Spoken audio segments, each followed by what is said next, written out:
Halo Mitra Kode Indonesia, senang sekali berjumpa dengan Anda pada sesi tutorial kali ini.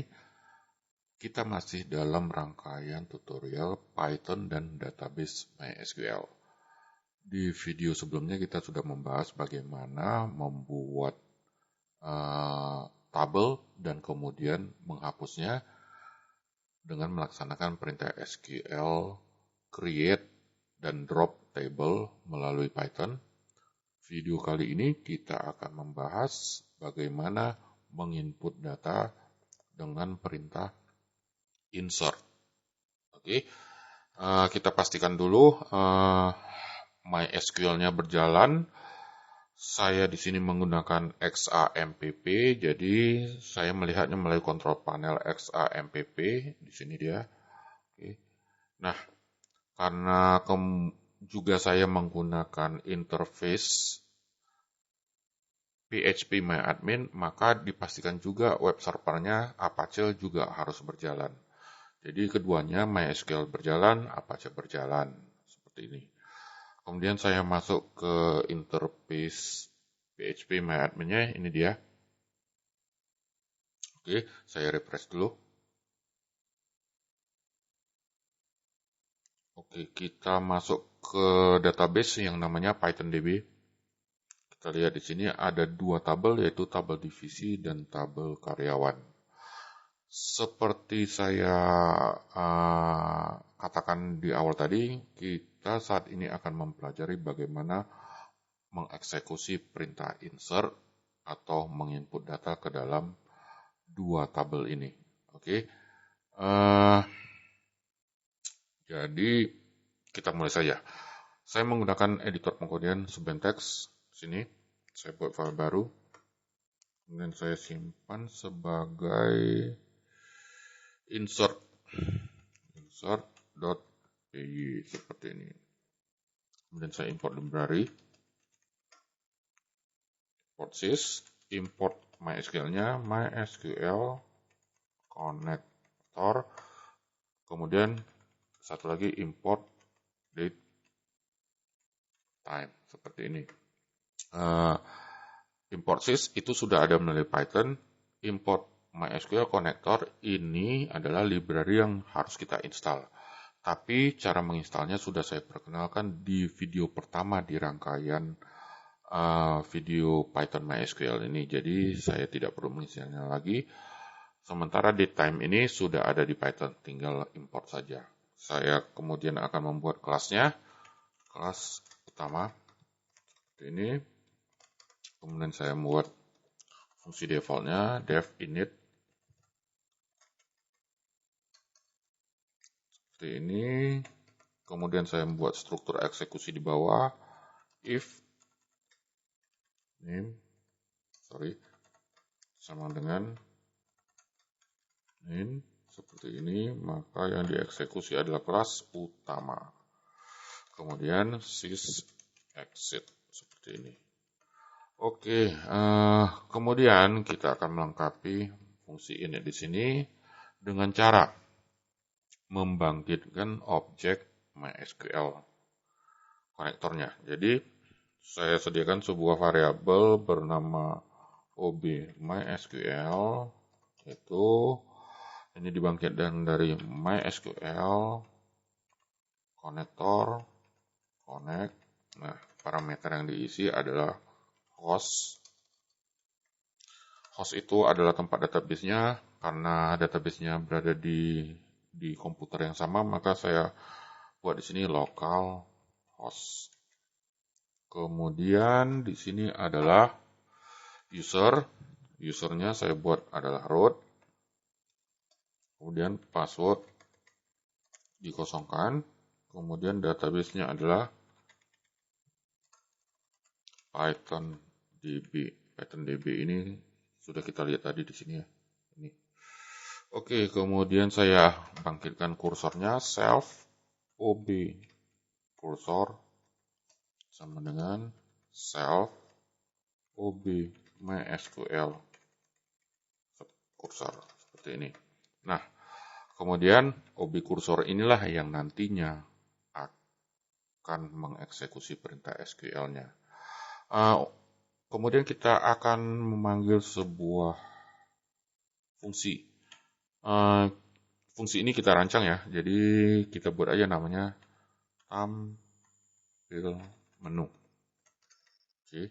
Nah, sekarang kita rancanglah fungsi tampil menunya. Def tampil menu. Tampil menu ini adalah menampilkan sebuah menu sederhana saja, seperti ini dia. Misalnya, 1 itu adalah tampil data divisi. Kemudian angka 2 itu tampil data karyawan. Kemudian yang ketiga, tambah divisi. Kemudian yang keempat, tambah karyawan. Seperti ini. Oke, karena ini kepanjangan kita tambahin lagi di sini. Print. Yang menu kelima ya. Menu kelima itu adalah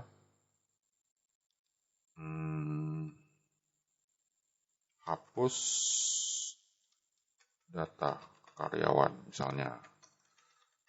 Oke, dan kemudian yang kelima ini misalnya ubah data karyawan. Yang keenam, hapus data karyawan. Yang ketujuh baru exit. Seperti ini dia. Oke, ini hanya menu sederhana. Kemudian kita sediakan sebuah variabel namanya pilih.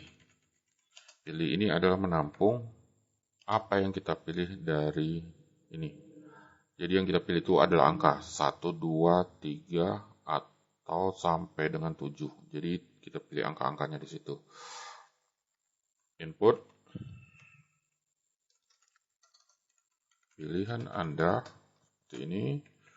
Kemudian kita cek isi pilihnya. If pilih sama dengan 1, maka kalau 1 itu berarti tampil data divisi.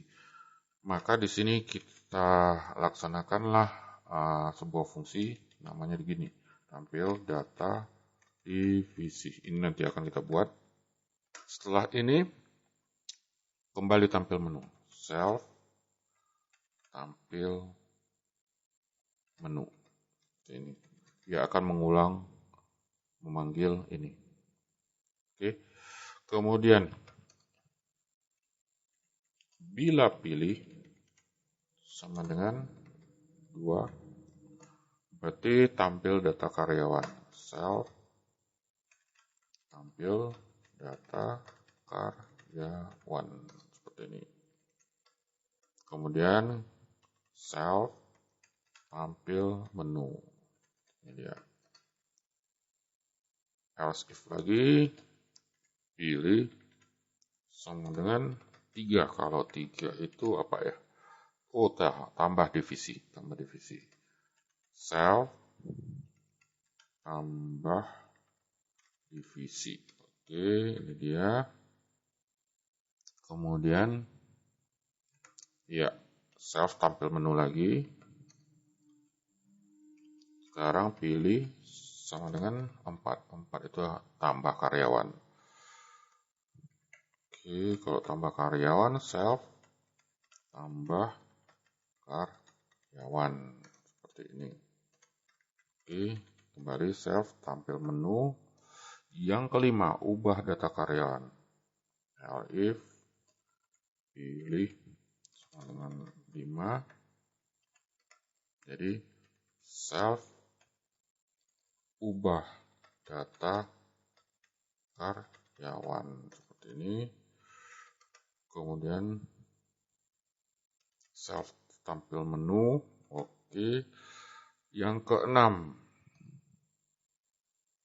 if itu sama dengan 6, maka yang terjadi adalah self, kita panggil menunya, fungsinya adalah hapus data karyawan. Ini kemudian self tampil menu lagi. Terakhir, else exit sys exit. Oke, ini dia. Oke, sampai di sini.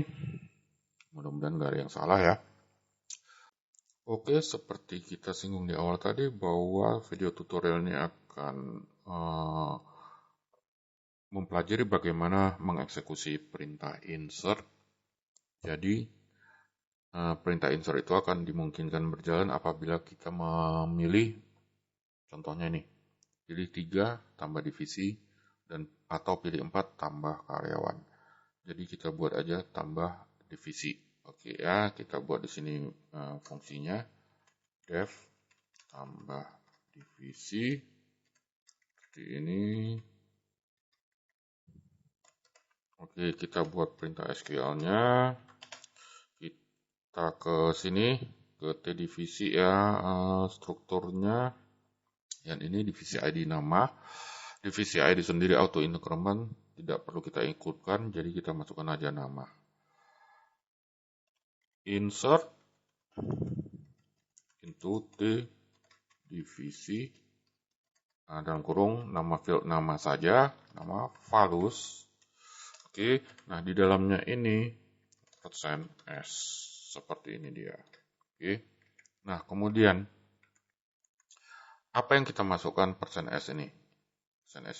Ini kita masukkan melalui inputan keyboard. Jadi misalnya nama divisinya kita buat dalam bentuk variabel nama divisi sama dengan input masukkan nama divisi seperti ini. Kemudian nama divisinya ini dimasukkan ke dalam sebuah variabel, kita buat aja val sama dengan nama divisi, dan bentuknya ini harus tuple. Nah, seperti ini, harus pakai tanda koma dia.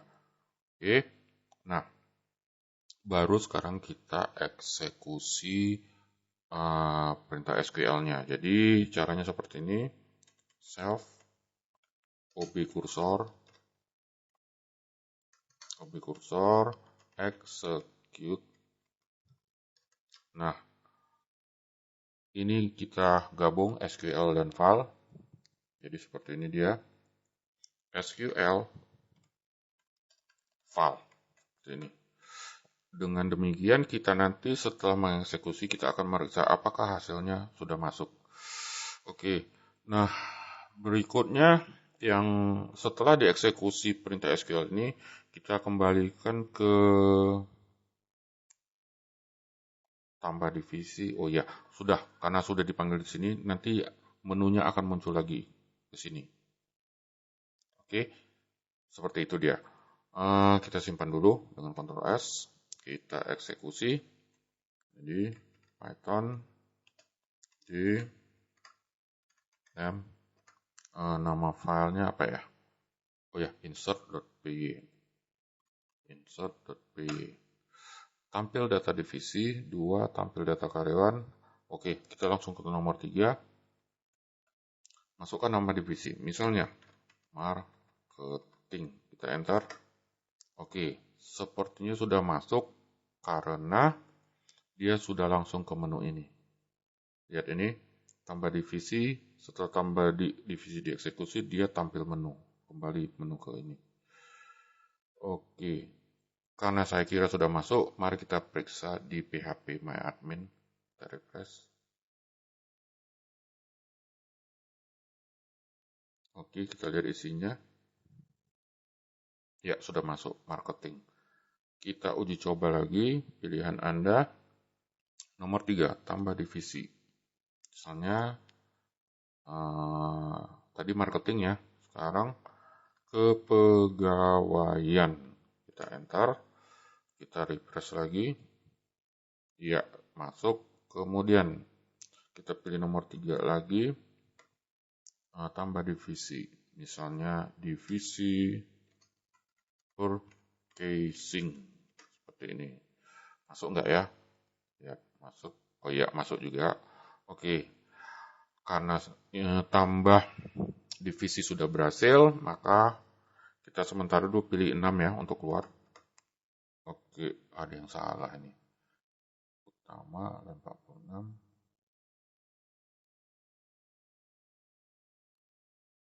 Oke, hapus data karyawan. Oke, sebentar ya. Line 9 tampil menu.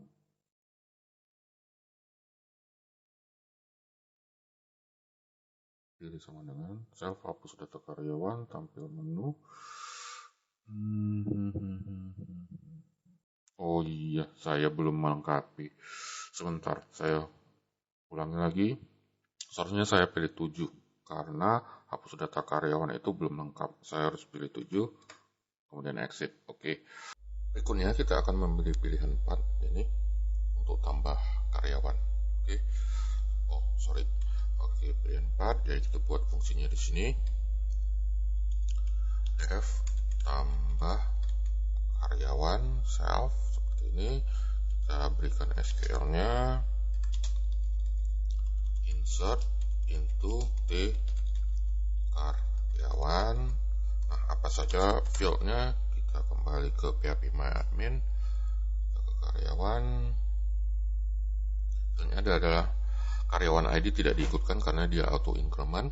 Kita ikutkan adalah nick nick nama, tanggal lahir, divisi ID. Nick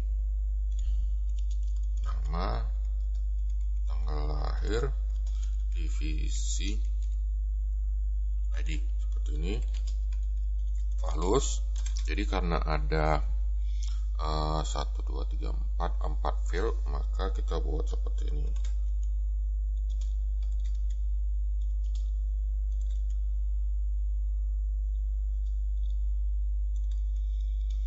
Oke, kemudian kita tampung valuenya di sebuah tuple ya, tapi kita buat aja di sini.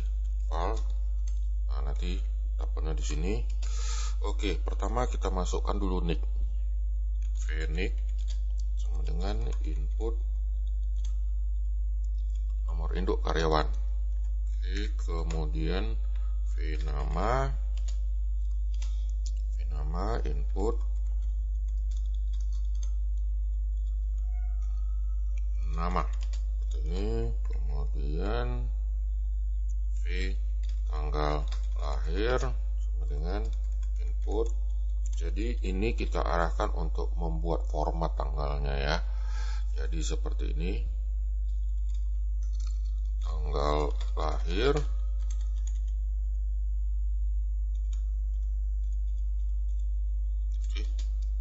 agar nanti pada saat dimasukkan operatornya dapat mengikuti format ini. Oke. Nah, sekarang V divisi. Nah, masalahnya di sini adalah di sini itu adalah integer. Jadi integer itu adalah isi yang bagaimana seperti itu. Jadi divisi ID di sini tergantung pada divisi ID yang terdapat di tabel T divisi. Jadi seperti ini. Divisi ID di sini 6 untuk kepegawaian, 5 marketing, 7 untuk purchasing, seperti itu. Jadi isi divisi ID yang kita isikan ke tabel karyawan harus berhubungan dengan ini, karena T divisi dan T karyawan itu ada relasi. Oke, jadi karena ini harus integer, maka bisa seperti ini, integer input divisi ID seperti ini dia. Oke, kemudian sekarang ini semua kita masukkan ke dalam tuple. Oke, vnick, vnama, nama, kemudian oh iya, tanggal lahir ini seharusnya kita perbaiki dulu, karena format yang dimasukkan seperti ini, maka harus kita rubah sesuai dengan format MySQL. Oke, caranya bagaimana? Kita sudah import di sini datetime. Oke, ini akan kita gunakan untuk merubahnya dalam format MySQL. Jadi VTL gitu ya, V tanggal lahir sama dengan seperti ini. Date time,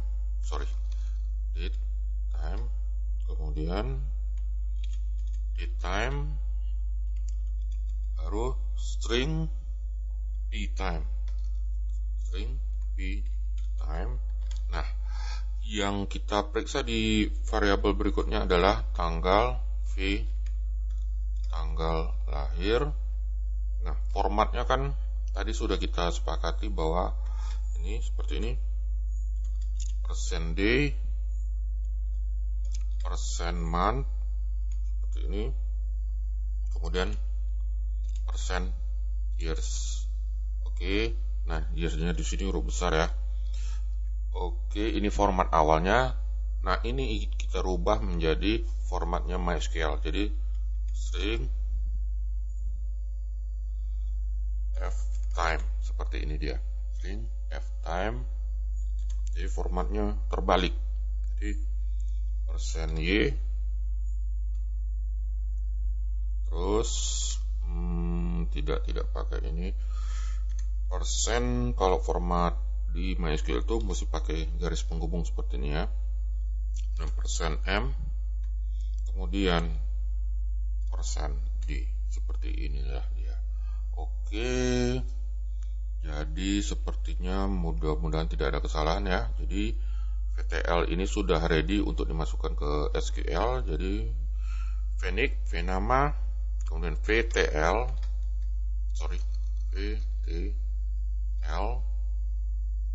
kemudian terakhir adalah V divisi seperti ini. Nah, ingat kalau tadi di sini isi tapelnya hanya satu, maka harus ditambahi koma di belakangnya. Kecuali ini, karena isi tapelnya lebih dari satu, maka tidak perlu ada koma di akhir. Oke, seperti ini dia. Jadi sepertinya sudah lengkap ini, maka kita akan mengeksekusinya. Oke, jadi self ubi cursor execute. Oke, execute SQL, file. Oke, inilah dia fungsi def tambah karyawan. Itu apabila kita membeli angka 4.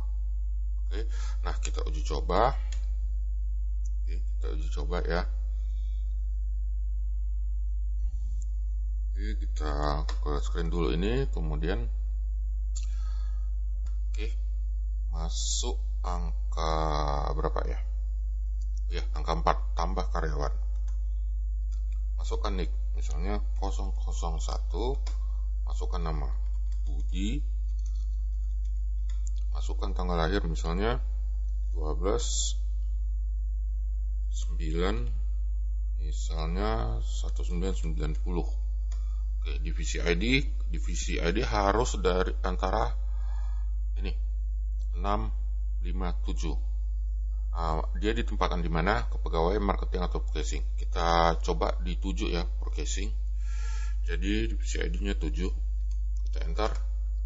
Nah, sepertinya masuk nih ya. Oke. Karena tidak ada pesan error, coba kita periksa.